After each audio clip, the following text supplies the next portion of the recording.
sofisticada por eles, não é nem... A gente adora. São muito bem-vindos também. Então, sejam todos bem-vindos a mais esse momento, esse encontro de diálogo do Incerto. O tema de hoje é feminismos decoloniais e o conceito jurídico de sujeito. Nós recebemos com muito carinho, com muita alegria, a professora Laís, que é efetiva da Universidade Estadual de Minas Gerais, a professora possui graduação em Direito pela Universidade Federal de Minas Gerais, é mestre e doutora também pela UFMG.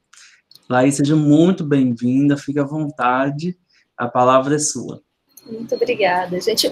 Só uma dúvida, o projeto de extensão é de alguma área específica, de um curso delimitado? Ele é multidisciplinar.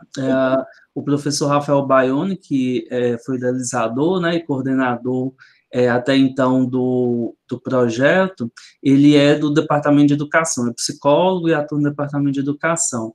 Mas tem eu, que sou do Direito, nós temos professores vinculados da medicina, da educação, de várias áreas, diversas áreas. E aqui temos também, né, como professores colaboradores desse momento incerto, a professora Simone, a professora Eide, que também estão no direito, né, também têm formação no direito. Sim.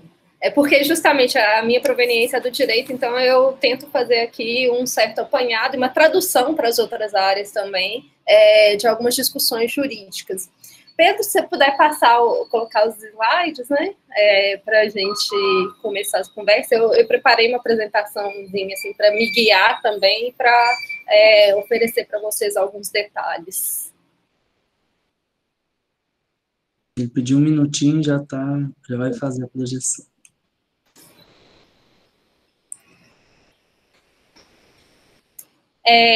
Tem essa apresentação, a gente tem aí cerca de 14 slides, 16 na verdade, mas podem me interromper se for o caso, ou a gente deixa para o final as perguntas. Eu espero que em algum momento a gente consiga fazer mesmo esse diálogo, porque é até nas perguntas, no debate mesmo, que as questões ficam mais evidentes e complexas, né? Eu vou trazer aqui um pouquinho do que eu ando estudando, e essa apresentação congrega elementos tanto do meu mestrado, do doutorado, e do que eu tenho me proposto a estudar a partir de agora, e que vai guiar, assim, as minhas pesquisas, os meus trabalhos mais adiante, né? Então, tem aí elementos da teoria queer, que eu sei que vocês já vêm estudando, trabalhando nos encontros anteriores. Tem elementos do feminismo decolonial, teorias decoloniais e anticoloniais. Então, o que eu tento fazer é um raciocínio crítico a partir de problemas mesmo, e que seja aberto a todas essas importantes influências teóricas desses arcabouços dos mais diversos, né? Então, segundo slide, por favor, Pedro. Vou precisar que o Pedro passe, porque o meu computador ele já não está nem subindo mais as apresentações no Meet, está uma situação precária, assim, depois de um ano de ensino remoto. Então, minha proposta, gente, é a partir de um problema eminentemente jurídico, né, o conceito de sujeito de direito, que provavelmente é o conceito que vocês vão trabalhar, né, se é um projeto de extensão que trabalha por luta, reivindicação, demanda e violações e denúncia com relação a violações de direito, a gente começa a pensar esse conceito de sujeito de direito a partir de articulações que são as mais diversas, né, interseccionais. Se vocês já tiveram contato com esse conceito, se não tiveram, a gente vai abordar mais adiante, que considerem marcadores sociais identitários de gênero, sexualidade, raça, contando principalmente vistos a partir dessa perspectiva decolonial, e para exemplificar, para demonstrar como que isso ganha uma dimensão complexa, né, eu trago a questão da reprodução como uma questão de centralidade no debate público hoje. Então, vamos para o próximo slide. Acho que vocês já devem ter entrado, de certo modo, em contato com um pouco da obra da Butler, né? Porque é uma autora que, por assim dizer, ela tem sido considerada fundamental mesmo no feminismo contemporâneo. É uma autora bastante citada, muitas vezes não muito bem lida, né? Demonizada no nosso contexto. O obscurantismo realmente faz parte da nossa política atual. E o que é importante, assim, pelo menos para a gente começar a debater a questão do sujeito, é entender que a obra da Butler ela está numa linha de continuidade e ela se presta a pensar criticamente um elemento fundamental, que é o que é o sujeito. Então, o livro da Butler, O Problemas de Gênero, né, do começo da década de 90, ele se propõe a discutir justamente a questão do sujeito. E com isso, ela está trabalhando aí com esforços que são de décadas do movimento feminista, de teorizar o que unifica as mulheres, o que baseia o feminismo e o que é a experiência comum capaz de agregar mulheres sob o rótulo feminismo, né? Então, a identidade pessoal, o sujeito, são conceitos aí que estão na base, na raiz dessas questões. Desde a década de 60, essa ideia de uniformidade da categoria mulher, né, tem sido colocada em questão como uma base de experiência que vai subsidiar as reivindicações feministas. Então, essa repercussão da obra da Butler, até os dias de hoje, né, pensemos aí que são 30 anos, mais de 30 anos já de problemas de gênero, e ela tem cada vez mais se tornado uma autora importante e lida e referencial para muitas pesquisas no Brasil, no mundo, tem a ver justamente com o quanto essa categoria de sujeito e os atravessamentos, né, de gênero, sexualidade, raça, ainda precisam ser investigados como cruciais, não só para a política, não só para o pensamento social, mas também para o direito, né? Então, mais do que simplesmente fazer aquele esforço tipicamente feminista que outras autoras, como a Simone de Beauvoir, como a Monique Wittig, do existencialismo,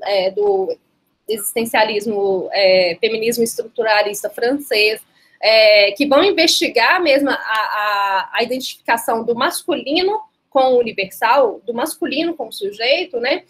A Butler vai questionar, colocar em pauta justamente as limitações e o potencial político dessas estratégias e ações políticas que se pautam pela noção de sujeito e mulher como um pressuposto do feminismo, né? Então, é a partir dessa noção de sujeito que se estruturam as violações de direitos, as violências de gênero, classe, raça, sexualidade, e também é a partir dessas categorias que se reivindica direitos, que se postula perante o Estado, perante a sociedade, políticas públicas.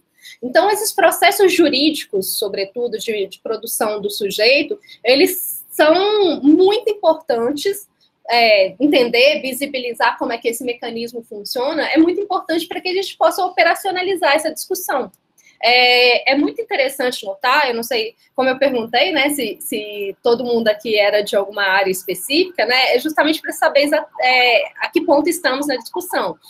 Mas eu sou professora de direito privado, direito civil, e o que eu percebi ao longo de todo esse tempo de estudo com a categoria sujeito é que é uma categoria tomada como um dado natural, como uma realidade que existe por si mesma, né, no discurso tipicamente jurídico. O sujeito ou a pessoa é tomado como algo que existe por si mesmo, que precede a regulação social e que, através da regulação dessa matéria, dessa existência, dessa entidade, sujeito, pessoa, né, o ordenamento jurídico vai impondo expectativas de condutas, prerrogativas sociais, né, atribuições em termos de direitos. E aí a gente passa para o próximo slide, por gentileza, Pedro. O direito privado, como eu disse, ele é um dos campos mais produtivos, prolíficos para a gente pensar o sujeito de direito, né? E é muito interessante pensar que, em geral, em todos os cursos de direito pelos quais eu passei, assim como estudante primeiro, depois como professora, como estagiária docente, né? A única disciplina que se ocupa de estudar o sujeito, de estudar a pessoa, é o direito civil, e muitas vezes o faz de forma bastante rápida ali, só assumindo que esse sujeito existe, né? E que ele precisa ser regulado e que ele vai ter uma série de normas incidindo sobre ele, né? E isso é bastante curioso quando a gente pensa que todo um sistema, um ordenamento jurídico, ele é feito, no fim das contas, né, por e para pessoas. Até quando a gente considera que a própria ideia de dignidade da pessoa humana é postulada como aí um princípio fundamental, né, um meta-princípio que constitucionalmente está na base da existência do Estado e da sociedade. Então, o próprio discurso civilista, que é um dos poucos que trata dessa categoria pessoa ou sujeito de direito, ele também é bastante falho nessa abordagem, né? Ele considera a pessoa como uma entidade pré-estatuída, algo natural que nasce e que o direito se limita a reconhecer essa existência. Então, a pessoa é um fato natural, biológico, que precede qualquer regulação social, que o direito só vai lá e faz, reconhece o nascimento com vida e a morte encefálica, e durante esse período a pessoa existe por si só, e os direitos são atribuições, né? Então a pessoa é aí um suporte natural para papéis sociais, ações, direitos, deveres, obrigações, e quando muito, o ordenamento traduz essa realidade natural para uma realidade jurídica, quando ele tenta fixar elementos da identidade. Então, o direito contemporâneo ele tem uma verdadeira obsessão com a fixação da identidade subjetiva, embora ele a reconheça como precedente a qualquer discurso jurídico regulador, né? Então, essa fixação ela se demonstra aí na certidão de nascimento, certidão de casamento, óbito, CPF, carteira de identidade, uma série de mecanismos pelos quais se busca entender a existência pessoal a partir de métricas permanentes, estáveis, que se atribuem às pessoas.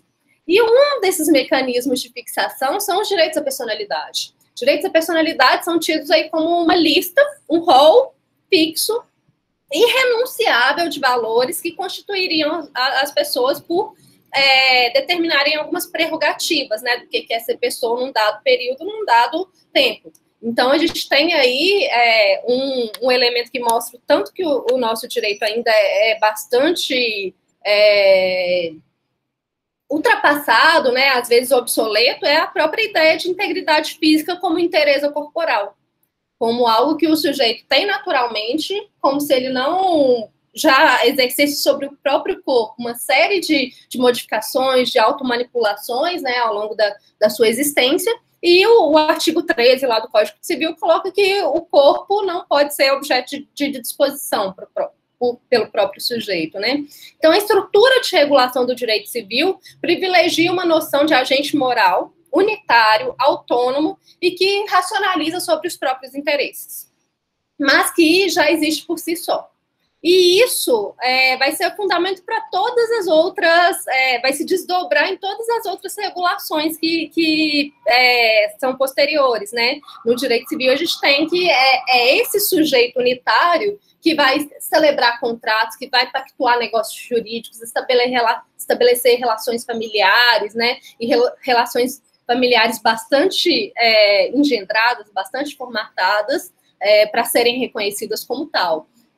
E aí, por gentileza, Pedro, próximo slide. Uma das características que necessariamente se considera que as pessoas têm para serem consideradas pessoas é o sexo, mas aqui justamente já puxando essa linha, né, para poder trabalhar já a partir da teoria queer, né, o sexo é um dispositivo de poder. E aí não somente o sexo, né, mas a própria inteligibilidade, sexo, gênero, orientação sexual.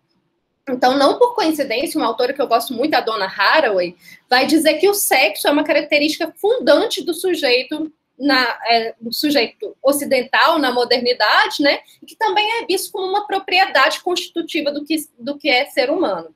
Então, num livro que ela chama de Símios, Ciborgues e Mulheres, a Reinvenção da Natureza, ela vai explicitar essa ideia de propriedade de si como uma propriedade que um sujeito tem sobre o próprio sexo, né? Ela vai falar, até trouxe a citação aqui, para os ocidentais, uma consequência central dos conceitos de diferença de gênero é que uma pessoa pode ser transformada por outra em objeto e roubada de seu estatuto como sujeito. O estado adequado de uma pessoa ocidental é o de ter comando do ser, de ter e manter uma identidade centrada como se fosse uma posse. Essa posse pode ser feita de variados materiais brutos ao longo do tempo, isto é, pode ser uma produção cultural ou pode-se nascer com ela. A identidade de gênero é uma posse desse tipo. Não ter a propriedade do eu é não ser sujeito e, portanto, não ter capacidade de atuação. E aí eu acho que vocês já devem ter estudado nos encontros anteriores, né? Essa inteligibilidade de gênero, tipicamente ocidental, tipicamente moderna e fundada no pensamento eurocêntrico, né? De que os sujeitos só podem ser entendidos como tal, se eles têm aí uma articulação, uma linearidade entre sexo, gênero e orientação sexual. E isso como uma matriz de poder que forma os sujeitos, e se eles estão aí saindo dessa linearidade, dessa coerência, eles podem sofrer sanções sociais, podem ser vistos como objetos, como não humanos, como matáveis, como precários. Então, a gente tem o sexo como aquilo da ordem biológica da natureza, né, e que na medicina contemporânea vai se tornando cada vez mais complexo. Então, se inicialmente o sexo podia ser identificada à genitália externa ou às características sexuais secundárias, né? Atualmente a gente já se busca, a ciência contemporânea já busca o sexo na anatomia interna, nas gônadas, nos hormônios, nos cromossomos, até estruturas cerebrais, né? Porque a neurociência se tornou também bastante importante nas últimas décadas, né? Até nas estruturas cerebrais se buscou a diferença sexual como algo que o corpo pudesse informar, né? Uma verdade que o corpo pudesse dizer e que o sujeito cientista, o sujeito médico pode encontrar naquele corpo e torná-lo inteligível, né? O gênero seria, assim, uma derivação dessa diferença biológica.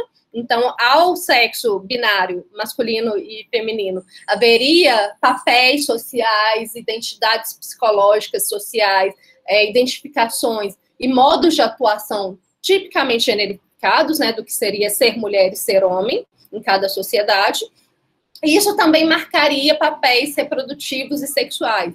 Então, isso também orientaria aí a formação de orientação sexual, ou seja, uma territorialização dos corpos, das atuações e dos papéis dos sujeitos para que eles se relacionassem de forma heterossexual e pudessem conformar seus corpos em prol de uma reprodução biológica, né? Então, quando a gente ouve aí algumas eleições atrás, né, um candidato falando que sistema excretor não reproduz, ele está intimamente fixando quais corpos são seres humanos e quais corpos são reduzidos à sua prática, quais corpos são ou a prática que ele imagina, né, que ele impõe que seja a prática sexual dos corpos dissidentes. Então, quais corpos que não poderiam constituir família, constituir relações afetivas.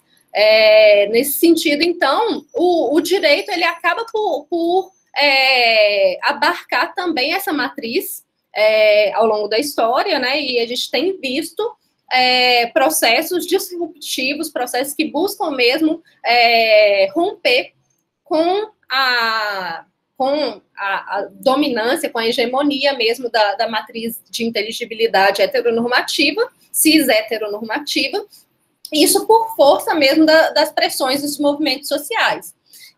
Mas ainda assim, o modo como o direito produz o gênero precisa ser investigado. Próximo slide, Pedro, por gentileza. Ao tentar entender o que exatamente o direito faz de tão próprio, né? Se o direito simplesmente reproduz a matriz de inteligibilidade, ou se o direito tem uma forma específica de produzir essa imposição de sexo, gênero e orientação sexual, na minha dissertação, eu tentei fazer um estudo de análise de discursos de decisões judiciais que tratassem sobre retificação de nome e gênero de pessoas trans no Tribunal de Justiça de Minas Gerais.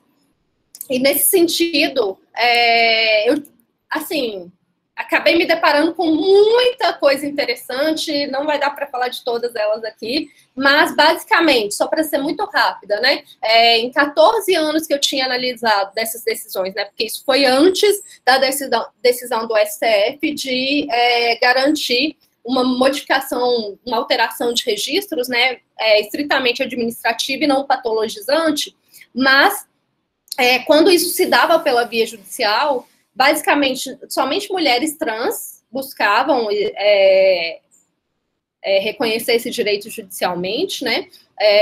Não havia notícia, identificação das mulheres travestis ou de homens trans pleiteando o reconhecimento desse direito. Então, já se tem aí toda uma questão bastante significativa, indício mesmo do que chegava ao nosso judiciário, em termos de invisibilidade de determinadas identidades, identificações, né? E também eu percebi que o discurso era biologizante, era patologizante, seja nas decisões que negavam o pedido de alteração e retificação de sexo e gênero, seja nas decisões que concediam.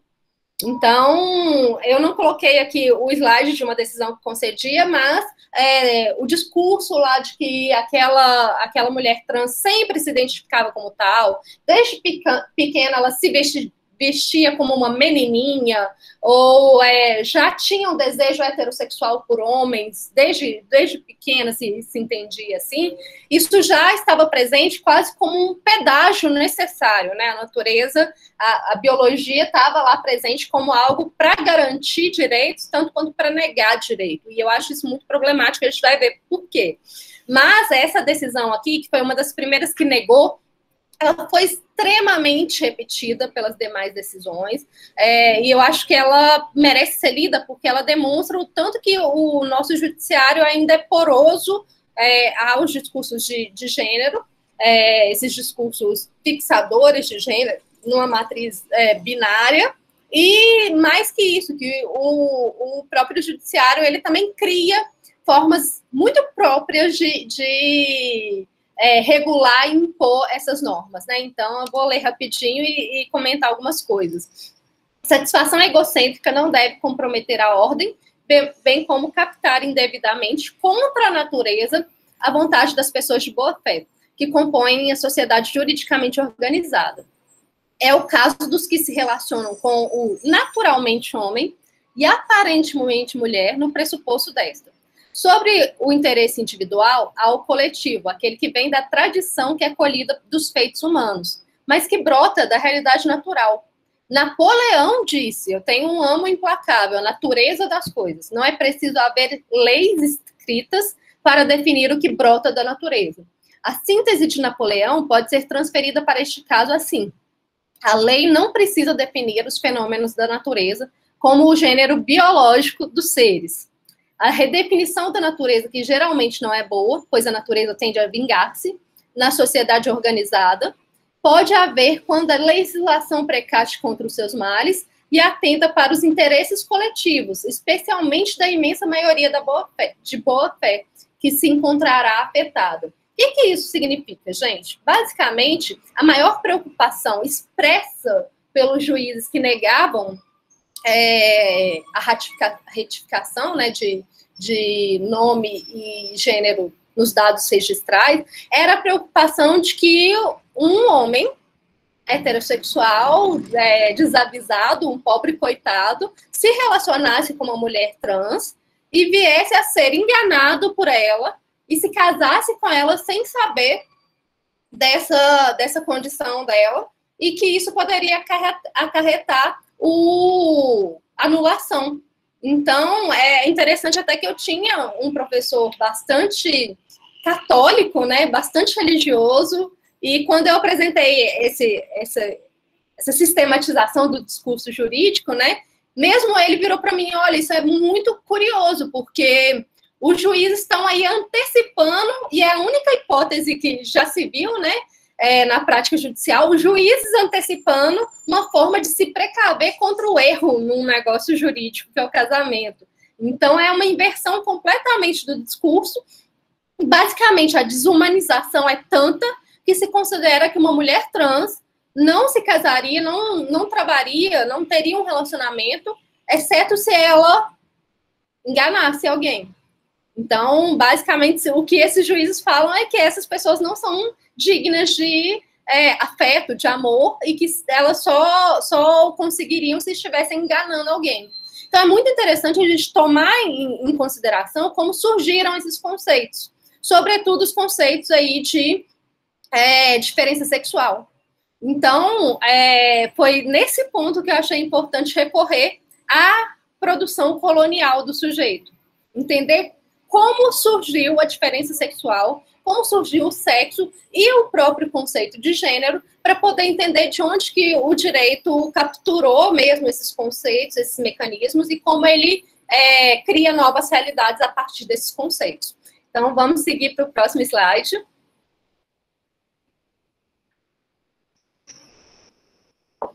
Um bom arcabouço teórico mesmo para a gente pensar as questões de identidade está no pensamento decolonial.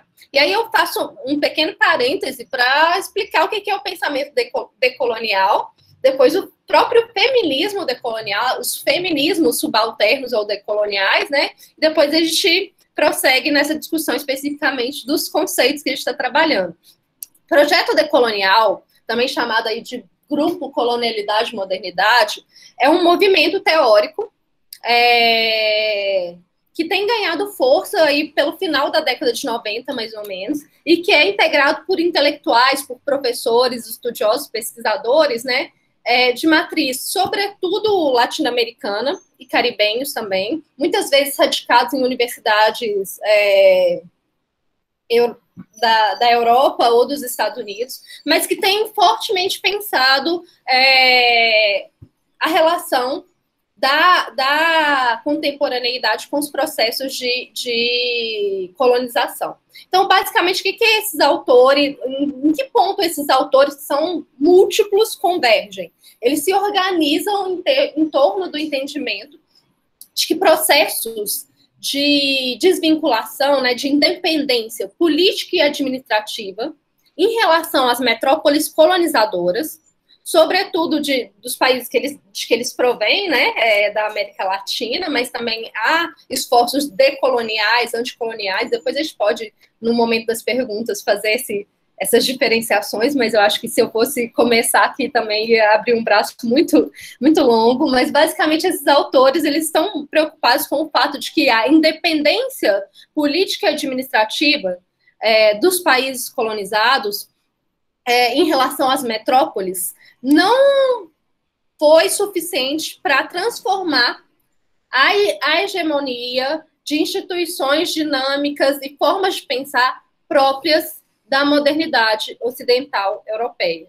Então, nós temos aí a permanência de elementos estruturantes das sociedades contemporâneas que remetem ainda à colonização e que são legados permanentes da colonização que os países colonizados não superaram e que também impactam nos países hegemônicos, né, nos países colonizadores que se colocam como desenvolvidos. Então, a divisão internacional do trabalho entre centro e periferia, hierarquias sociais, desigualdades econômicas, de gênero, étnico-raciais, né, experimentadas sobretudo pela população latino-americana, e que colocam uma pergunta fundamental para ser pensada, né, sobretudo para esses países latino-americanos. A transição do colonialismo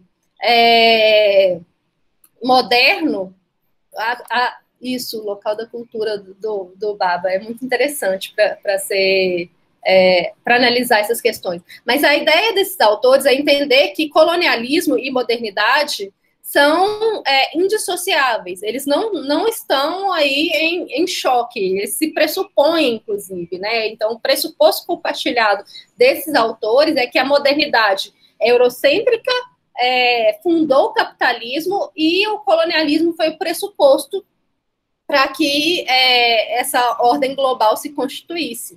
Então, modernidade, colonialidade, capitalismo se retroalimentam, produzindo um mundo euro-americano, né, euro-norte-americano, como centro de desenvolvimento, como padrão a ser mirado, padrão inclusive de progresso, enquanto o sul global é visto como a periferia, como o outro do mundo, o outro da história, né, muitas vezes constituído como lugar dos bárbaros, dos imaturos, dos iletrados, dependente de ajuda para se desenvolver, e dependente, inclusive, de intervenção que pode culminar lá com a guerra, com a violência, com neocolonialismo, inclusive.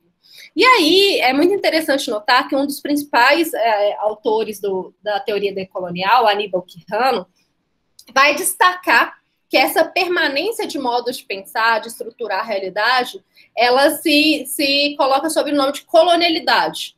Embora instituições, política e a vinculação administrativa com a metrópole tenha sido desfeita, dissolvida, né, por processos de independência, a colonialidade se mantém. E a colonialidade ela tem por assim dizer, três desdobramentos: colonialidade do poder, colonialidade do saber e colonialidade do ser. E essa articulação da colonialidade vai impor um padrão em que a modernidade, o capitalismo e o colonialismo funcionam. Então, a colonialidade do poder está ligada à dinâmica capitalista e à estruturação da sociedade tal como nós a conhecemos, em torno de um Estado, e esse Estado em perene correlação com fatores econômicos. Essa colonialidade do poder, ela se desdobra também na colonialidade do saber, ou seja, do modo de conhecimento que é tipicamente eurocêntrico e que foi abarcado, adaptado e aceito, né, o imposto de forma muito violenta nos processos de colonialização, que parte, sobretudo, do pensamento categorial. É um pensamento por categorias, por imposição de identidades, que vai criando dentro das próprias populações e para os próprios indivíduos colonizados clivagens, cortes, identidades específicas, né? E, ao mesmo tempo que isso acontece, que se impõe sobre os colonizados, também os colonizadores vão se articulando dentro dessas lógicas. Então, as relações intersubjetivas são amplamente reestruturadas a partir da colonialidade, né? A Europa se constitui como hegemônica, convertendo diferenças sociais, diferenças entre os indivíduos, essas diferenças que ela distingue pelo pensamento categorial, em desigualdades, a partir da ideia de que só a cultura europeia é racional e só ela é capaz de constituir seres humanos, né? E nessa colonialidade fica evidente também alguns pressupostos epistemológicos que é interessante que a gente entenda desse pensamento categorial. A produção do conhecimento numa matriz colonial é uma ideia de que o conhecimento ele somente se produz de um modo específico. Então, se pressupõe a existência de do sujeito comunidade cognoscente, né, como um sujeito soberano, autônomo, que opera esse conhecimento e é capaz de forma impessoal, neutra, imparcial, objetivamente dominar o objeto de conhecimento, representar como verdade aquilo que ele vê naquele objeto, né? As características que esse objeto apresenta, e esse tipo de ser, de objeto pode ser um ser da natureza, um ser do mundo, né? Ou mesmo um indivíduo, uma sociedade. Então, essa relação de conhecimento que se trava, ela se dá nos mesmos moldes de uma relação de propriedade, de dominar aquele objeto, reler todas as características que aquele objeto impõe e objetificá-lo como tal, dizer que ele se reduz àquelas características. E essa operação se faz com objetos propriamente ditos, né, coisas, mas também com sujeitos, com sociedades inteiras. E esse enquadramento, né, vai constituir a Europa como o centro da ciência, como o berço mesmo da ciência, da filosofia, da capacidade de pensamento racional, né? A própria razão é um desses elementos que os europeus se autoproclamam, com o apagamento das contribuições, né, decisivas, importantes e necessárias que outros povos tiveram para o pensamento europeu e para a produção do conhecimento, do que se tem como saber atualmente, né? Então, esse apagamento é bastante marcado, e tudo que não é ciência, tudo que não é filosofia, que o resto do mundo produz, né? É, quando muito, encarado como mitologia, como folclore, como algo que não é exatamente do estatuto do saber, né? Os outros seres são muitas vezes animalizados, são aproximados aí como seres da natureza, como inferiores, e que podem ser, quando muito, objetos de prática de conhecimento, de dominação. Então, essas dicotomias, elas vão estar constantes no pensamento colonial e vão trazer aí noções como de bárbaro e letrado, né, racional e irracional, animal e humano, que até hoje estruturam a nossa sociedade. E tudo isso, gente, embasado pela ideia de que a colonização, a civilização dos povos, era um processo de melhorá-los, de torná-los civilizados, de buscar aquilo que fosse mais adequado para eles, né? Então, havia um processo de legitimação desse processo de dominação. E, bom, próximo slide. Com isso, gente, os autores decoloniais, e antes deles, alguns autores que se colocam como pós-coloniais, né, que seria aí o caso da Achille Mbembe, que é um autor fantástico, sugiro muito que vocês leiam, quem ainda não tiver entrado em contato com a obra dele. Esses autores ressaltaram que o princípio organizador da colonialidade e da construção do sujeito, a partir do colonialismo, né, é a raça. A racialização é o fundamento da modernidade. E, ao contrário do que o próprio pensamento colonial constituiu, né, ao longo dos séculos, a raça não é um dado biológico, uma realidade biológica inequívoca, né, algo que deriva da própria natureza dos corpos, né, intrinsecamente diferentes. A raça é também uma construção social. O Achille Mbembe vai dizer que a raça, no Crítica da Razão Negra, que é um dos livros fundamentais dele, né, talvez um dos principais livros dele, vai dizer que a raça é uma amálgama de fantasia, delírio de racionalidade, primitivismo, exoticidade, uma ficção útil. Uma ficção útil por quê? Porque ela permite subjugar, dominar os indivíduos racializados e colonizá-los. Então, essa fabulação tipicamente europeia é uma fabulação de mitos de superioridade, né? Então, o racismo, ele se constitui nessa época como um corte, como uma cisão entre sujeitos, um estabelecimento dessa ideia de nós e outros, né? Então, a colonização, ela é justificada, inclusive moralmente, pelo suposto dever europeu de civilizar os povos primitivos, os povos nativos, os povos racializados. Então, é até muito interessante que o próprio Achille Mbembe, ele oferece uma chave muito interessante para a gente ler fenômenos contemporâneos, a própria realidade atual do nosso país, né? Porque ele vai demarcar o próprio conceito de necropolítica, dizendo que Foucault estudou biopolítica como esse poder que se exerce sobre a espécie, sobre a população, que levanta informações, categorias sobre os sujeitos, mas que ele também tem uma dupla face, sempre em operação, que é a necropolítica.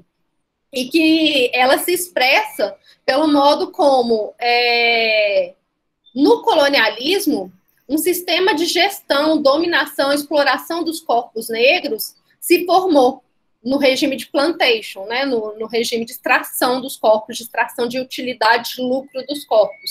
Todas as práticas coloniais serviram, inclusive, como um laboratório de experimentação para que depois os europeus aplicassem essas mesmas práticas de extermínio, políticas inteiras de extermínio, no próprio interior da Europa, na Segunda Guerra Mundial, com o nazismo, e atualmente com o Estado securitário típico do neoliberalismo, né? Então, o próprio Mbembe, ele fornece aí uma chave de leitura muito interessante para a gente entender o tanto que o capitalismo contemporâneo, ele tem na sua base a produção de corpos racializados, ele tem na sua base o racismo. E essas fraturas que o racismo cria nos sujeitos, né, permanecem na nossa sociedade por meio do racismo estrutural, da forma como que os sujeitos negros são tratados, né, nas nossas sociedades. Esse racismo estrutural organiza não só as nossas instituições, mas o modo como o negro é representado, as imagens, os estereótipos ligados aos negros, né? E como que a própria vivência subjetiva, né, construção do sujeito como um agente é fundamentada. Então, os autores pós-coloniais, depois decoloniais, né, vão dizer que, junto com essa construção do sujeito negro como outro, né, como selvagem, o bárbaro acessibilizado, aquele que ou é o perigoso ou é o infantilizado, esse processo de construção da negritude tem o seu reverso também, que é o processo de construção da branquitude. Então, muito baseado no pensamento do Frantz Fanon, o Mbembe, vários desses autores vão dizer que não é possível desumanizar alguém, desumanizar o outro, sem se desumanizar nesse processo, né? Então, o racismo acaba sendo aí uma marca perene que continua organizando a nossa sociedade. Próximo slide. Acontece que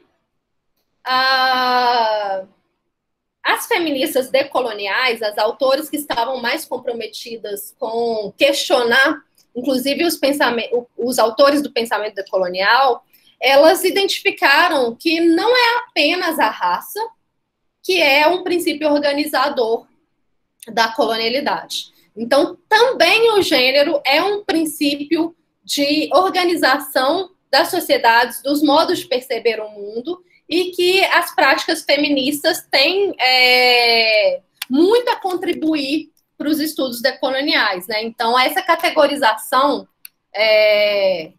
em termos de gênero e de sexo precisa também ser entendida sob o viés decolonial. E aí, o primeiro aspecto é que essas autoras decoloniais, elas vão ler não só os estudos decoloniais, né, oferecer formas de melhoria, aperfeiçoamento dos estudos decoloniais a partir da inserção da variável gênero, mas elas também vão fazer uma crítica aos feminismos hegemônicos. Então, as autoras decoloniais, elas vão ler a categorização do feminismo liberal, hegemônico, do feminismo que é produzido estritamente baseado na experiência das mulheres brancas, da Europa, dos Estados Unidos, né? E vão dizer que a própria organização interna da teoria feminista acaba sendo altamente contestável.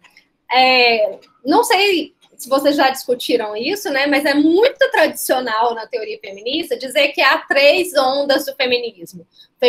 A primeira onda do feminismo seria aquela do século XIX, em que as mulheres... século XIX, começo do século XX, né? Em que as mulheres lutavam por direito a trabalhar e por poder se educar, né? Poder ter acesso à educação formal. Uma segunda onda do feminismo estava muito atrelada à revolução sexual na década de 60, e aí a revolução sexual e ao movimento por direitos civis negro, né? Então, o feminismo, a segunda onda do feminismo, estaria atrelada à ideia de diferença no interior do próprio seio do feminismo. Então, foram multiplicados os feminismos nessa época.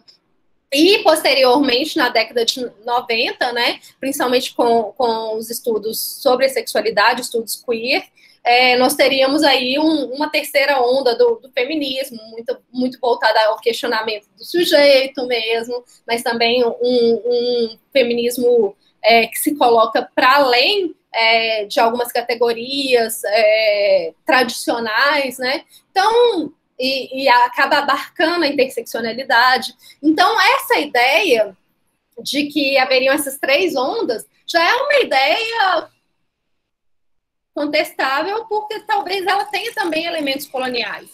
Ela apaga aí toda uma narrativa de lutas feministas e raciais de resistência à colonização e à escravidão.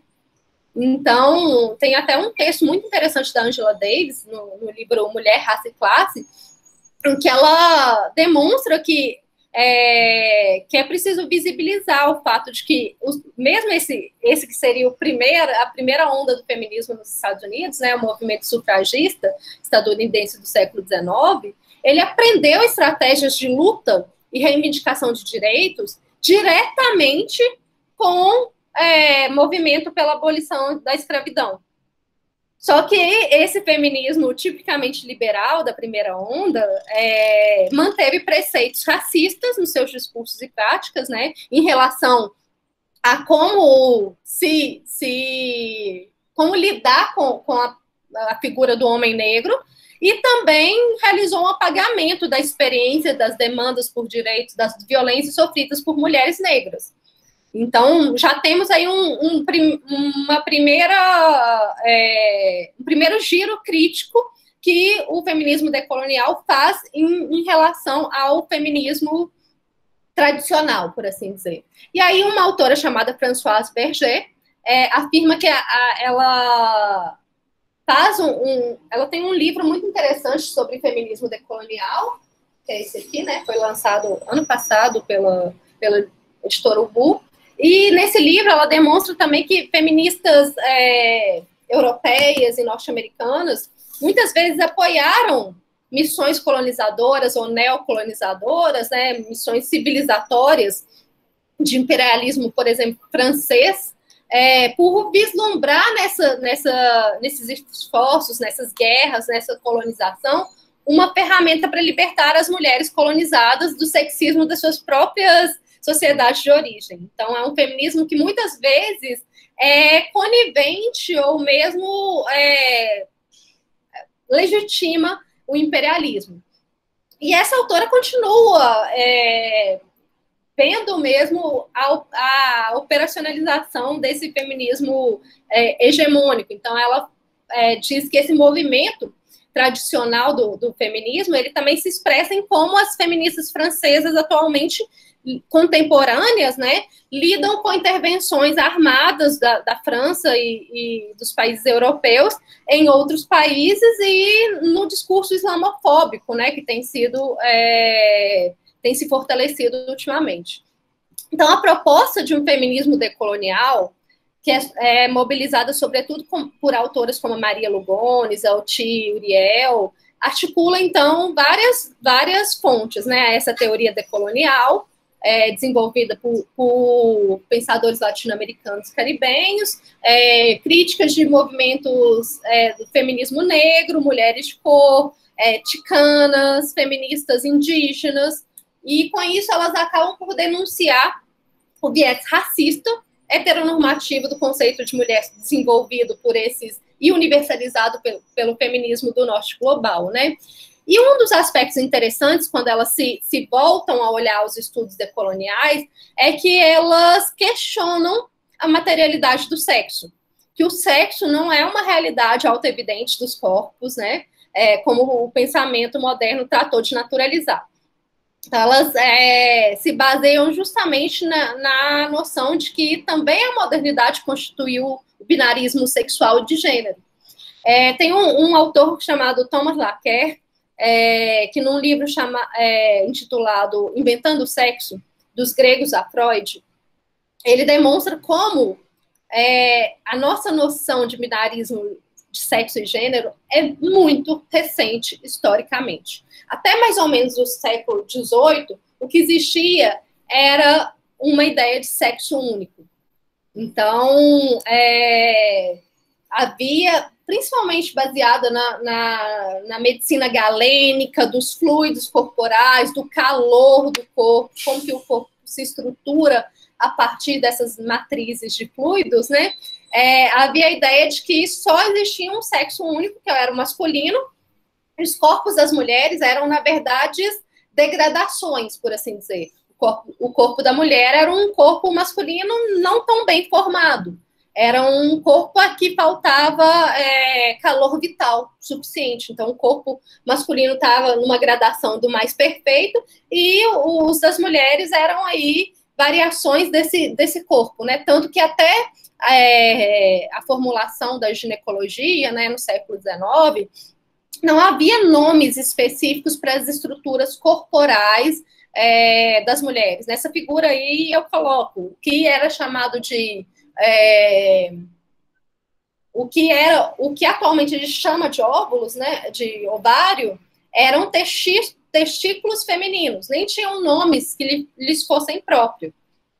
Então, a mulher era vista a partir da ideia de falta, né? Ela não tinha aquilo que caracterizava o homem como o corpo perfeito, a referência por si só. Com o iluminismo, foi ganhando, foi se constituindo o que veio a ser depois, inclusive com a influência da ciência, o modelo de dois sexos, o modelo binário. Por quê? O iluminismo, a Revolução Francesa, trouxeram como mote principal para estruturar a sociedade a ideia de igualdade. Então, igualdade, fraternidade, liberdade. Como numa sociedade que alega se pautar por esses mandamentos, né, sobretudo de igualdade, e que a razão é partilhada por todos, e que somos todos seres humanos, como numa sociedade assim se justifica o fato de as mulheres não terem acesso à escola, não poderem trabalhar, não poderem ter propriedade, não poderem, enfim, estar em igualdade de condições com os homens, num contexto muito específico, né, gente? Estou falando aqui do iluminismo europeu e como que a Revolução Francesa estruturou a sociedade, né? Como, então, sustentar essa contradição? Que somos todos iguais, porém, nem tanto, que as mulheres não podem exercer autonomia quanto à própria vida, quanto a trabalho, quanto a estudos, e como que isso se organiza. Tanto autores iluministas clássicos, né, como Rousseau, como depois os próprios médicos, vão a todo tempo dizer que, embora sejamos todos dotados de razão, as mulheres são vocacionadas à vida doméstica pelo corpo delas, pela natureza biológica delas, pelo modo como elas são estruturadas naturalmente para a reprodução. E com isso foi se formando e se reafirmando o modelo de dois sexos, em que o sexo feminino é absolutamente diverso, é outra coisa em relação ao corpo masculino, e que o corpo feminino é direcionado e, por natureza, ele vai ser orientado para a reprodução e para a vida doméstica. O mero fato das mulheres terem ciclos menstruais mensais as tornariam incompatíveis ou inadequadas para a vida política, para a vida pública. Porque como confiar em um corpo que sangra todo mês e mesmo assim continua vivo? Então, nesse ideário que se constituiu, né, que é um ideário bastante complexo, não dá para tratar ele todo aqui, se construiu a ideia de que existe o corpo masculino e algo oposto, diverso, incomensurável, o corpo feminino. E aí, as representações científicas também foram no sentido de vislumbrar e de achar essa diferença nos corpos. Próximo slide, por gentileza, Pedro. a representação dos corpos, né, passou a ser outra, no sentido de reafirmar essa divisão de gênero e de associar o corpo feminino, o gênero feminino, à natureza, ao que é primitivo, ao que é animalizado, e de, inclusive, aproximar o corpo feminino aos selvagens, aos colonizados, aos primitivos, né? Então, os estereótipos de raça e de gênero aí colocam essa hierarquia entre os corpos, entre os sujeitos, né? De modo que, inclusive, há uma cisão entre público e privado, entre masculino e feminino, mas também há uma alocação no âmbito do próprio interior da categoria mulher, né? Das mulheres brancas, aquelas que são propícias mesmo para a reprodução, para o casamento, para a vida doméstica, para gerir a vida doméstica, mas elas também são associadas a ideias de fragilidade, de pureza sexual, né? Enquanto elas têm que ser protegidas do homem negro e elas não podem ser, não podem trabalhar. Esse encargo fica para as mulheres negras. Então, com isso, foi se constituindo toda uma série mesmo de categorias em que o normal era traduzido, o normal e o superior era traduzido como homem branco, detentor de propriedade, europeu, cristão, e abaixo dele essa categoria, essa hierarquização ia sendo medicalizada, né? Então houve todo um controle dos corpos e também dos processos reprodutivos. Eu coloquei aí essa figurinha de esqueletos, né, porque foi uma época em que essa obsessão da ciência por mensurar os corpos, por analisar, observar os corpos, né, acabava tentando buscar as aproximações entre corpos de mulheres, corpos dos povos colonizados, dos povos primitivos, né? E aí as ancas das mulheres, mesmo no esqueleto, eram demonstradas como umas ancas mais largas, propícias para a reprodução, né? Então a gente muitas vezes vê essa representação de que o crânio da mulher ele é menor. Então, já tem aí um julgamento sobre qual seria a capacidade intelectual, cognitiva, epistemológica dessas mulheres, enquanto que o quadril é vocacionado aí para a reprodução, e há uma associação constante disso com os povos primitivos, né? E como que isso se impôs, já passando para o próximo slide, Pedro? Sobre os povos colonizados, né? Essa colonialidade do ser que distinguiu não só raça, mas também gênero e sexo, acabou sendo também travada no campo da categorização dos povos que foram encontrados, né? Então, esse exercício do poder por meio da categorização dos sujeitos, dos sistemas de classificação, que tem uma base última lá nas ciências naturais, né? Das classificações do Linneu, como a dona Haraway gosta muito de demonstrar, né? Ela acaba criando formas, articulações muito específicas de acordo com cada modo de imposição de cada sociedade. Então, no âmbito da sociedade Cherokees, uma autora chamada Paula Gunn Allen vai demonstrar que a imposição do gênero, do sistema de sexo e gênero, foi bastante importante, foi imprescindível para conseguir transformar e destruir a solidariedade entre as sociedades, as dinâmicas tribais, né? Que eram, antes da colonização, eram eminentemente ginocêntricas, ou seja, as mulheres tomavam decisões, as mulheres estavam diretamente ligadas a poderes decisórios, a gestão da vida comunitária, e aí a ideia de que um sexo e de que um gênero inclusive desigual, né, porque não é só reconhecer o binarismo de gênero, mas é reconhecer a superioridade moral, de poder, de possibilidades do homem, né, vai desintegrar essa vida e essas dinâmicas políticas pré-existentes, né, às vezes com a cumplicidade dos próprios homens nativos, dos próprios homens indígenas. Os homens brancos acabavam rompendo a base da integração social, a reciprocidade material, econômica, que garantia a subsistência desses povos, e com isso o acesso à terra, aos recursos, à riqueza, ficava bastante mais fácil para os colonizadores. Uma outra autora que demonstra isso, mas aí quanto à sociedade Yorubá, é a Oironke Oyeyemi, que ela é nigeriana, e ela vai afirmar que na sociedade Yorubá, o gênero não era o princípio organizador da sociedade, e menos ainda do parentesco, né? Então, o que de fato organizava e podia... Vou só acender a luz, gente, porque está começando a escurecer.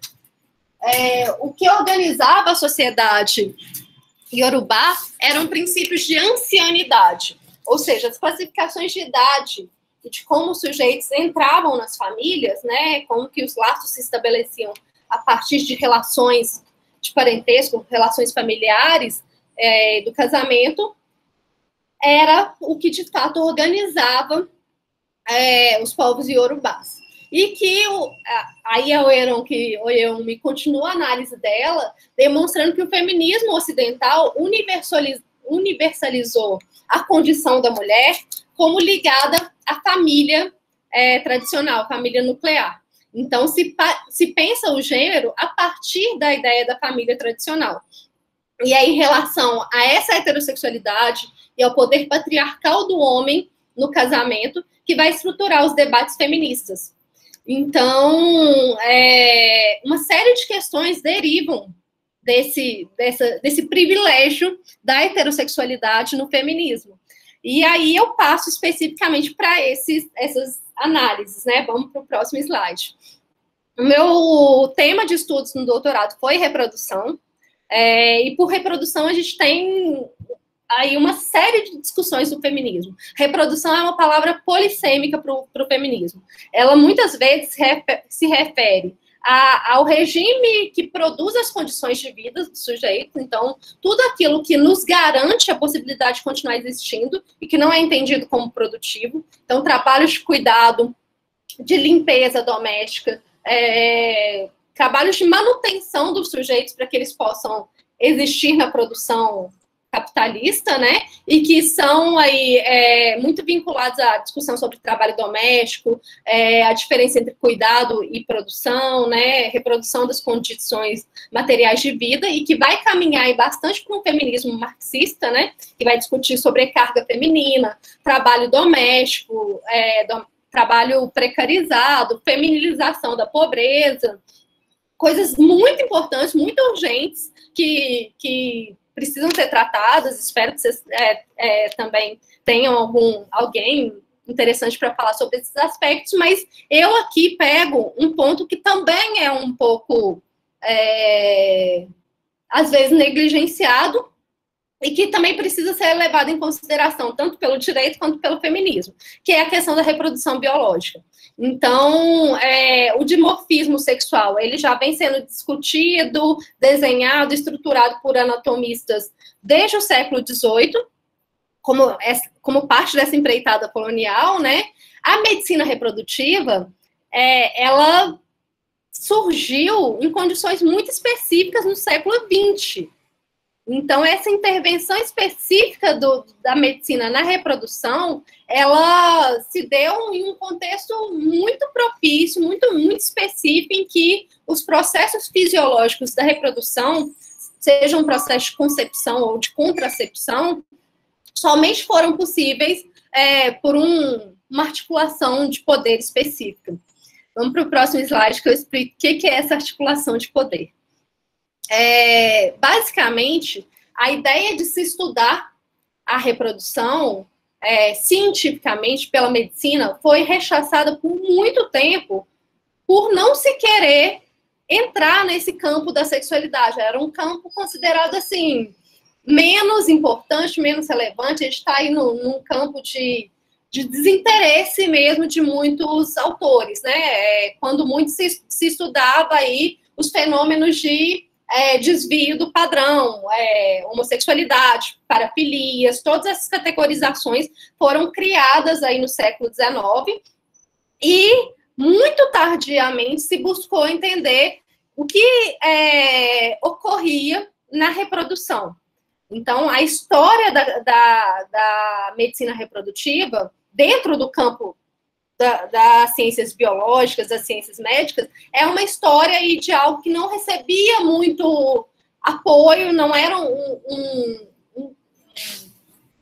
um ramo com um estatuto forte, importante, não era visto como algo relevante de ser estudado dentro da própria medicina.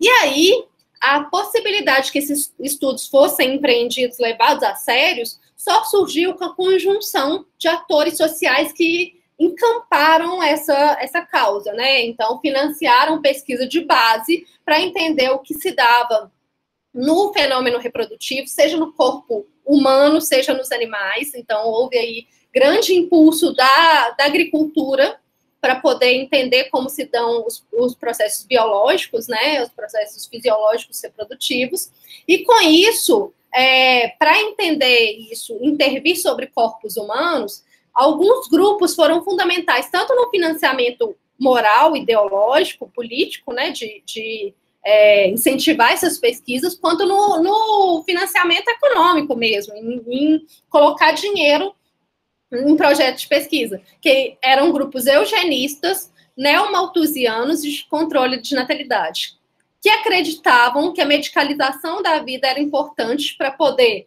incentivar a procriação, a reprodução de grupos considerados aí interessantes de se procriarem, de terem numerosidade, né? Então, o casal branco, heterossexual, família nuclear, cristã, unida pelo casamento, detentora de propriedade, ia ter todos os estímulos para se reproduzir, enquanto os outros corpos marginalizados, né, corpos negros, periféricos, dos países aí não desenvolvidos, deveriam ser submetidos aí a controles reprodutivos. Então, houve toda uma tentativa aí de entender os fenômenos fisiológicos da reprodução, né, fertilização, parto, nascimento, para evitar e impor políticas que objetificassem, sobretudo, mulheres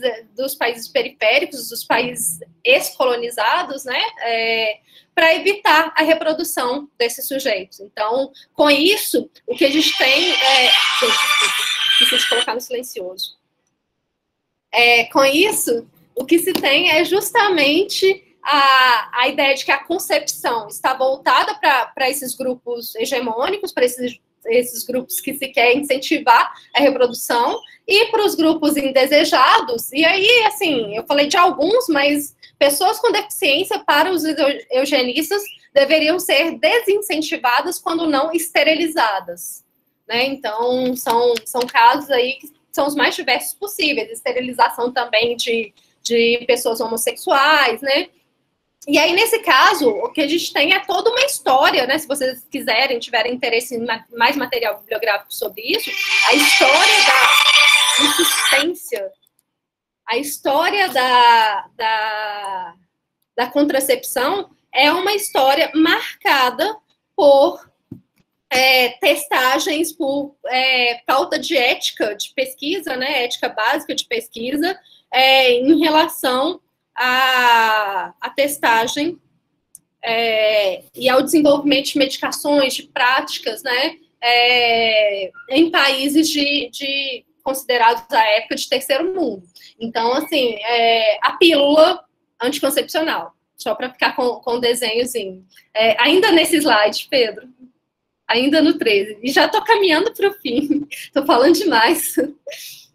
Mas a própria pílula anticoncepcional, ela foi formulada, né? O mesmo cientista que esteve nessas pesquisas de formulação da pílula anticoncepcional foi o mesmo cientista que posteriormente esteve nas pesquisas de fertilização in vitro, que culminaram com o primeiro bebê nascido de fertilização in vitro.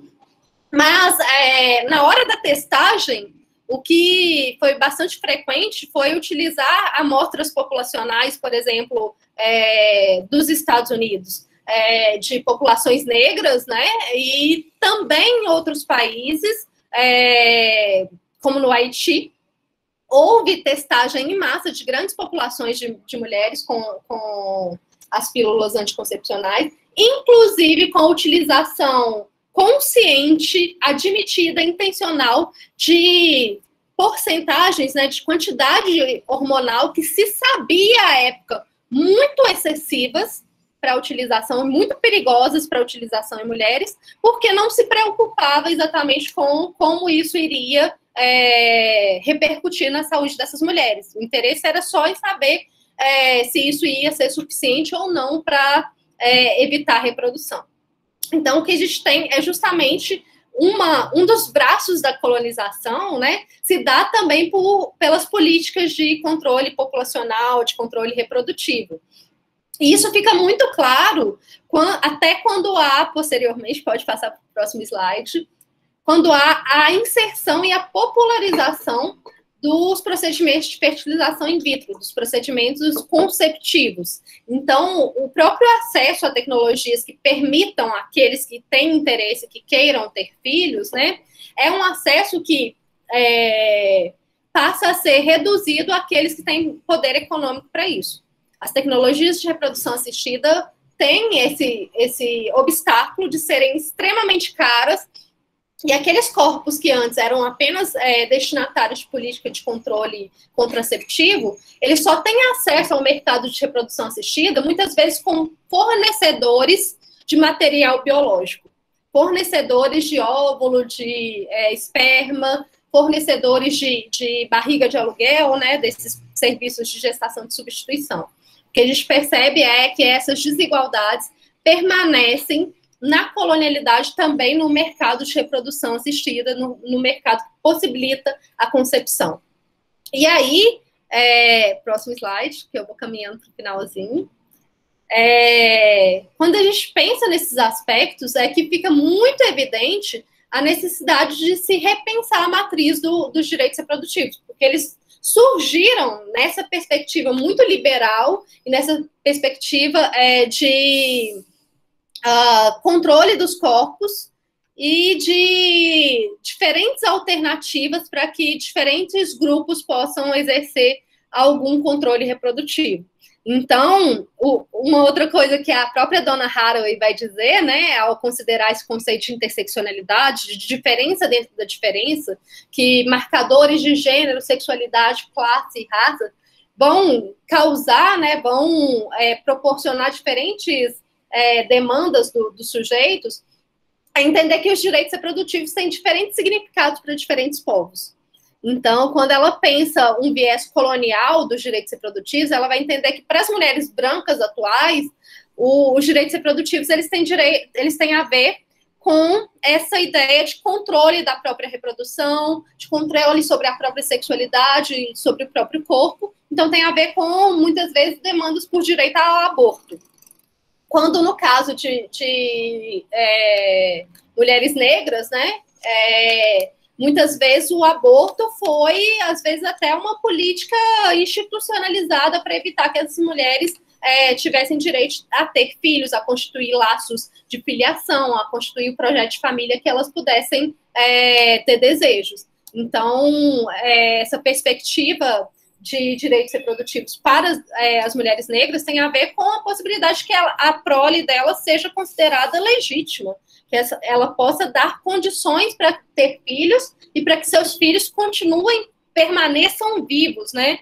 Sobretudo num país como o nosso, em que o extermínio da população negra, o encarceramento da população negra é uma dinâmica que mata, seja simbolicamente, seja literalmente, crianças desde muito pequenas. Então, a gente tem aqui uma ideia que é muito mais ampla, que é a ideia de justiça reprodutiva, que tem a ver com algo muito maior do que simplesmente o exercício do controle do próprio corpo. Tem a ver com todas as condições, seja sociais, econômicas, às vezes de segurança alimentar, para que as pessoas exerçam mesmo a possibilidade de autonomia reprodutiva e de constituir relações de interdependência que façam sentido, né? Como eu já falei demais, vamos para o último slide. Nesse sentido, então, o que fica como pressuposto da decolonização, né? A decolonização, quando a gente pensa gênero e sexualidade, ela importa no reconhecimento da heterogeneidade, do reconhecimento de que há perspectivas que vêm sendo silenciadas e que a própria constituição dos sujeitos, né, inclusive como sujeitos do conhecimento, sujeitos cognoscentes, passa por entender essas permanências da colonialidade, discutir com elas, desconstruí-las e propor novas fórmulas, novas teorias para lidar com essas desigualdades, né? Então, que os corpos múltiplos possam existir. E aí eu termino, não só com a citação da Donna Haraway, né?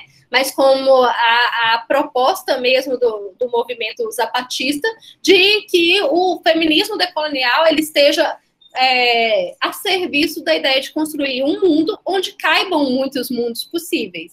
E, nesse sentido, eu estou aqui para a gente poder discutir e poder continuar o nosso diálogo. Desculpa por ter me estendido tanto, gente. Imagina, professora Laís, a gente agradece demais as observações. Eu, professora Simone, professora Eide, a gente tem um hábito de fazer umas anotações, sabe? Então, a gente sempre está com um caderninho e durante a sua fala, e eu estava olhando ali, Simone, toda hora baixando, anotando, estou com o meu aqui também.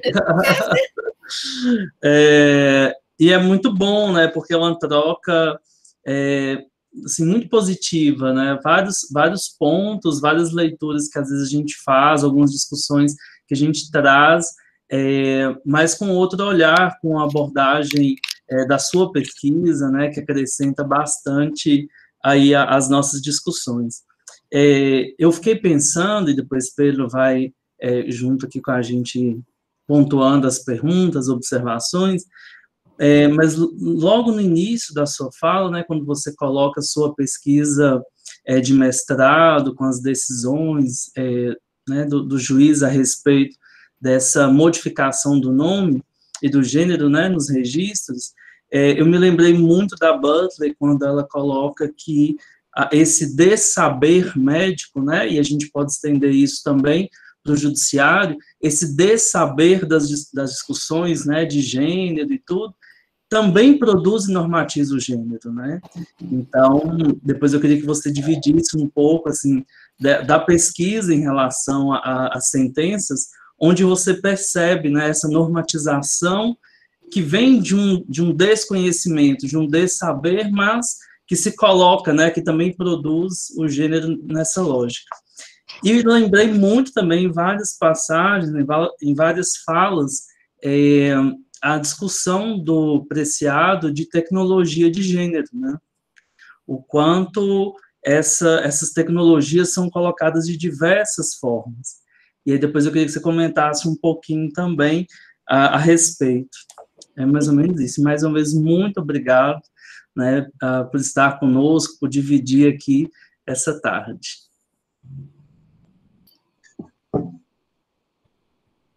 Eu só gostaria de fazer um comentário também, gente, alertando que a lista de presença já foi enviada no chat, então fiquem atentos com isso, tem muita gente que está esquecendo.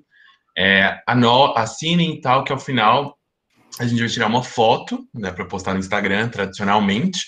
E eu gostei muito da fala da professora Laís, eu gostaria de agradecer aqui também. E eu achei bem interessante, professora, que no início você falou uma coisa que eu até postei no Instagram, que é a seguinte, que essa fixação que o direito tem em classificar os sujeitos, assim, tentar explicar as identidades subjetivas, né? E assim, eu vejo muitas vezes assim, isso até na gente, assim, querendo explicar demais as coisas, né? Buscar demais explicação para tudo. Sendo que, assim, isso muitas vezes vai ser refletido no próprio direito, né? Querendo colocar cada pessoa em uma caixinha certinha e tudo mais. Antes, no entanto, da gente passar para as perguntas que o professor Marcelo levantou aqui, né? A Natália Martins colocou uma pergunta no chat. Foi a seguinte. Ela disse, por que há uma problematização em torno dos mamilos femininos, que são censurados por políticas contra a nudez explícita, enquanto os mamilos masculinos não são vistos da mesma forma, mas normalizados pela sociedade, ou seja, uma nudez autorizada? A gente vê isso aí realmente toda a humanidade, né? Tem uma situação que já muda em certos contextos, certos espaços, na Espanha, na França, em alguns países, outros países europeus, mas acho que é uma consideração muito interessante. Aí, como é que a gente faz? Alguém tem mais pergunta? Querem consolidar tudo? Gente, alguém mais gostaria de fazer algum outro comentário? Fiquem à vontade, gente. Professora Simone. Eu queria, porque aí a professora Laís já responde tudo na sequência, né? Primeiro, professora Laís, parabéns. Estava aqui encantada e conversando com o Marcelo no privado, porque suas discussões dialogam muito com os estudos que eu venho fazendo, até o momento em que você chega, que você apresenta o seu objeto específico, seu recorte, que é a reprodução, né? Eu via toda a minha pesquisa, que é exatamente isso. Eu sou também do direito, professora do direito, e me dedico aos estudos de gênero, e já há mais ou menos uns 2 anos me dedico aos estudos também sobre decolonialidade, e meu objeto de pesquisa agora no doutorado é exatamente a respeito de contribuições, né, da decolonialidade para essa desconstrução ou ressignificação do discurso jurídico sobre gênero e diversidade sexual. Né, esse desafio que a gente identificou. E é interessante, eu achei muito engraçado, discutíamos aqui, né, Céu, no privado, inclusive, esse estudo mesmo da análise dos discursos, né, a gente levava isso para o nosso grupo de estudo que tínhamos lá com os acadêmicos de direito, para mostrar que mesmo as decisões que reconhecem os direitos, né, como a de retificação, por exemplo, né, do registro, que o discurso nos votos, eles são biologizantes, eles continuam reproduzindo, né, essa classificação. Então, eu gostaria, né, com sua experiência, você também professora do direito, com essa pesquisa, esse estudo maravilhoso que você está fazendo, que você comentasse também quais são as suas perspectivas. Eu venho estudando mais especificamente as pedagogias e metodologias, epistemologias decoloniais, para pensar como, em sala de aula, né, nós, professores no curso de Direito, poderíamos trabalhar uma desconstrução mesmo, uma ressignificação, dependendo do instituto, desse discurso colonizado do direito, né, que vai tratar do gênero. Qual seria a sua perspectiva desse sentido?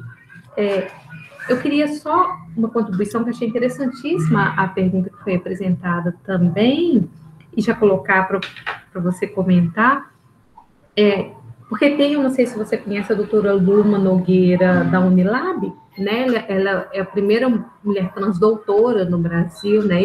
E ela é da biologia, e eu assisti uma palestra dela magnífica uma vez, e ela mostrando como que a biologia foi responsável também, né, por essa categorização, essa classificação, e o exemplo que ela usa é exatamente dos seios. A diferença de tratamento, né, para as mamas masculinas e mamas femininas, né, que há, na verdade, essa socialização dessa compleição biológica da mulher. Então, eu achei extremamente pertinente, lembrei de plano, então fica aqui só a sugestão para quem questionou aí, eu vi rapidamente no chat, a doutora Luma Nogueira de Andrade faz uma discussão belíssima, né? Tem uns artigos a respeito que vale muito a pena, né? E no mais agradecer, Laís, valeu demais ouvi-la, e falávamos aqui que espero que a gente tenha oportunidade. Eu sou de Diamantina, né? Eu sou diamantinense, tomara que a gente possa sentar tomando umas ali em Diamantina e discutindo bastante sobre decolonialidade e suas contribuições no direito. Então, muito obrigada, viu, pela fala de hoje. Tomara que aconteça em breve, né, gente? Na verdade, eu não estou em Diamantina, eu estou em Belo Horizonte, mas é porque tinha acabado de achar um apartamento para morar em Diamantina, uma casa para dividir com outros professores. Aí, uma semana depois, veio a pandemia. Aí, a gente ainda segurou a casa por alguns meses. Quando veio o ensino remoto, falou, não, vamos devolver, e quando voltar a gente pensa de novo nisso, mas vai acontecer, gente. Bom, gente, obrigada pelas perguntas, assim, vamos lá. Essa ideia de saber, né, vou tentar fazer aí uma reunião dessas questões todas. Essa ideia de saber, né, ela é muito curiosa, porque vem justamente de uma instância que se arroga o poder decisório, né? Que se coloca como a possibilidade de determinar condições de vida para o sujeito. Então, não é exatamente aceitável que o judiciário exerça aí embora, né, no Brasil a gente está numa situação tal que esperar que o judiciário não seja negacionista, não seja, enfim, tá tudo muito difícil, mas essa perspectiva de dessaber por conta do judiciário, ela é bastante problemática, porque justamente o judiciário que tem essa possibilidade e a responsabilidade de também vir a saber, de também se despir de preconcepções, sejam elas, sobretudo, as religiosas, né? Então, muito nesse discurso que eu analisei na época, provinha não só de uma ideia de que a biologia era importante, mas, sobretudo, que havia aí alguma coisa que dependia de valores morais, de valores religiosos, que precisava ser escamoteada, precisava ser maquiada pelo discurso biológico. Então, se utilizava o discurso biológico, se falava da ciência, da biologia, de como que a biologia mostrava que existia só 2 corpos, e essa ciência ela era instrumentalizada para poder legitimar, para poder dar viés de bonitinho, de aceitável a um discurso religioso que já estava posto. Então, o que se percebe é que esse saber, ele não é aceitável numa instituição que deveria se pautar pela Constituição, deveria se pautar pela ideia de garantia de direitos fundamentais, né? E que tem os recursos técnicos, financeiros, administrativos, né? Para que visões e para que análises corretas sobre direitos possam ser tomadas. Então, quando, por exemplo, no STF se abre aí a audiências públicas, né, a momentos para que as sociedades, movimentos sociais, para que cientistas possam falar sobre aspectos de grande relevo, né? Então, nós tivemos aí a DPF 54 falando sobre a anencefalia, sobre o estatuto do nascituro, né? A gente vê uma certa abertura do judiciário para esses saberes, para esses conhecimentos, mas ainda assim parece que a gente precisa, e aí indo já para o questionamento da Simone, né? A gente precisa formar toda uma geração de juristas que seja capaz mesmo de identificar essas políticas de gênero heterossexuais, né, essa imposição da heteronormatividade, da cis-heteronormatividade sobre o discurso religioso, sobre o discurso biologizante, né, de modo a fazer com que esse raciocínio crítico entre também na estrutura do judiciário, na estrutura do direito, né? Então, a formação de profissionais que vão trabalhar com direito precisa também passar por análises queer, por análises feministas, decoloniais, né? Para que a gente possa justamente, desde o comecinho lá, né? Desde o momento da sala de aula, entender que essas realidades, elas não são tal como elas estão postas e muitas vezes são defendidas pelo discurso de poder dominante. Então, eu acho que isso passa também por uma estratégia pedagógica em que a gente assuma que o direito também é tecnologia de gênero, que o direito também cria essas realidades, e que a prática pedagógica constante, né, ela também é um exercício de liberdade, comprometimento com formas de vida, né, com a garantia das formas de existência. E aí eu gosto muito de um texto da Audre Lorde, sobre como a pedagogia, né, a prática, a sala de aula são também esse espaço em que a gente possa buscar condições de vida mais adequadas, né, que a gente possa questionar até o limite radicalmente esses pressupostos que a gente toma como dados da realidade. E nesse sentido, o direito funciona assim como uma tecnologia de gênero, mas a gente tem que pensar em contra-tecnologias, né? A gente tem que pensar em formas mais adequadas de discutir essa biologização. E aí, pensando por um outro lado também, mesmo autoras da biologia, feministas que vieram das ciências naturais, né, a Donna Haraway, a Eve Fausto Sterling, tem uma série de teóricas feministas que são provenientes das ciências naturais e que vão dizer que biologia não é o reino do que está dado, que a matéria é constante transformação e que a gente precisa entender isso até para poder entender o que é essa biologia que está no discurso judiciário. Isso não é biologia, isso aí é, sim, política de gênero. Isso aí é a política sexual em operação, dando um recorte, uma aparência aí científica, uma aparência de neutralidade, né? Mas que a biologia, ela já... como ciência, como discurso que é construído, ela também precisa ser descolonizada, né? Ela também precisa ser repensada. E aí, eu acho que vocês tinham falado também sobre a questão dessas tecnologias de gênero, né? Um outro aspecto que eu acho que é muito importante, que a gente precisa colocar em questão e ver o quanto ele tem um potencial, mas que ele também tem sido utilizado para fixar a identidade, é a internet. Então, um campo que eu tenho utilizado muito para analisar, que eu tenho me interessado muito, é o quanto a datificação da vida, né, a colonização da vida humana e a transformação de tudo que são relações sociais para o campo da internet também vai reforçar mecanismos de gênero, reforçar a sexualidade hegemônica. E, nesse sentido, tem uma série de autores que têm estudado aí essa interseção, né, entre gênero, internet e colonização. E a questão dos mamilos, né, que foi colocada no chat, eu acho que isso também remete àquela discussão que eu estava falando sobre a importância de um período iluminista aí para a fixação desses dois gêneros binários, porque isso também tem a ver com o quanto os mamilos, o corpo feminino passou a ser controlado e passou a ser engajado nesse projeto de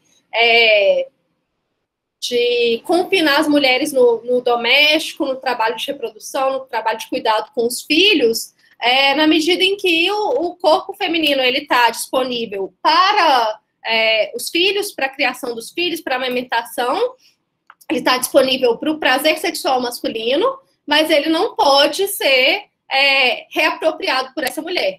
Então, tem discursos históricos mesmo sobre o quanto que essa imposição da amamentação, por exemplo, e a criação da ideia de que as mães, para exercerem a maternidade, têm que se doar, inclusive têm que exercer a amamentação, é o melhor para os filhos e tudo mais, isso tem a ver aí também com uma história em que se criou papéis sociais diversos para homens e mulheres. E a gente pensa nisso, né, até já extrapolando para aquela questão da justiça reprodutiva, ou seja, a gente precisa visibilizar uma série de direitos reprodutivos que não são vistos, não são considerados, não são levados em consideração. Então, quando a gente fala de justiça reprodutiva, a gente tem que falar sobre o modo como pessoas LGBT ou pessoas queer, né, estão fora da possibilidade de se reproduzir, não lhes são concedidas, muitas vezes, nem a possibilidade de vida, né, então... Num país em que as mulheres trans têm a expectativa de vida de 35 anos e que elas estão lutando para sobreviver ou para superar essa expectativa de vida, como que a gente ousa falar sobre as possibilidades reprodutivas dessas mulheres? Mas a gente precisa falar sobre isso, a gente precisa garantir esses direitos na integralidade, né? E se a gente pensa, por exemplo, a possibilidade de que homens trans venham a parir, venham a ter filhos, né, biológicos, e eles também amamentar. Então, essa questão, ela transcende simplesmente a questão dos mamilos femininos, né, e ela se insere aí numa política de gênero e de sexualidade que é muito mais abrangente, e que a gente precisa levar em consideração. Por isso é sim uma questão muito interessante, né? Como que as próprias redes sociais também acabam fazendo essa captura dos corpos e esse direcionamento dos corpos para algumas finalidades ou para outras. Corpo feminino não é para ser mostrado na internet. Ele é para ser, se muito, usufruído pelo homem no âmbito doméstico ou pelos filhos no âmbito doméstico. Não é para ser gozado pela própria mulher. Não é para aparecer publicamente. Isso no discurso dominante, gente. Não estou de acordo com isso. Algo mais, gente? Muito obrigado, então, professora, pela resposta às dúvidas que apareceram aqui, nos comentários. Professor Marcelo, gostaria de acrescentar alguma coisa antes de a gente partir para a foto? Sim, agradecer mais uma vez, né? E eu me lembrei, enquanto Laís falava, que a Helena Vieira, que é uma estudiosa de gênero que eu gosto muito, ela falou recentemente que ela estava escrevendo, eu não me recordo se é uma crônica ou uma peça, eu acho que é uma peça, porque ela é bem envolvida com as questões de arte, que ela estava escrevendo sobre uma situação de uma pandemia, onde um dos efeitos colaterais, né, da doença, do vírus que se espalhava, era que os homens começavam a desenvolver mamas. E aí o quanto a sociedade tinha que lidar com essa questão, né? E tô doido para ver se for uma peça, ler, se for, né? Porque deve ser muito interessante, principalmente, né, o olhar dela para essa questão. Aí eu me recordei disso, assim, né?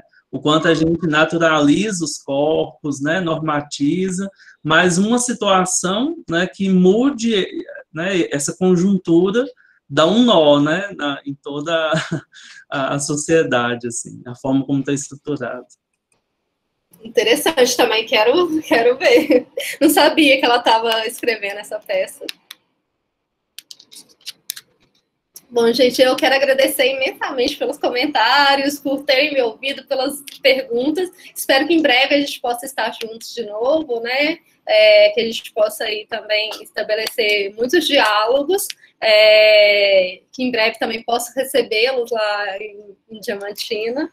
E é isso, eu estou à disposição para que vocês precisarem, quiserem. Posso deixar meu e-mail aqui, geralmente eu coloco nos slides, mas eu esqueci. E contem comigo. Muito contente em ver esse projeto lindo que vocês estão criando aí. Quero ainda ter muito, muito retorno sobre as atividades de vocês. A gente continua a parceria, né? E fica também o convite a você, professor, e ao pessoal da UENG Diamantina para o nosso seminário, né? Do virtual, chamado Conversa Incerta, que vai começar nessa quinta. Que o tema vai ser, vou até mandar aqui no chat as inscrições, só que o tema vai ser Feminismos, Movimento Lésbico e Direito Antidiscriminatório. Vai ser no mesmo horário e tal, por isso que a gente não vai ter, inclusive, o encontro, gente. O próximo e último encontro é na quinta que vem, mas fica também o convite a todo mundo da universidade. E acho que agora a gente pode partir para tirar a foto, né? Se o professor Marcelo quiser já encerrar a gravação. Gente, novamente, aquela delay já, né? Que o pessoal que puder ligar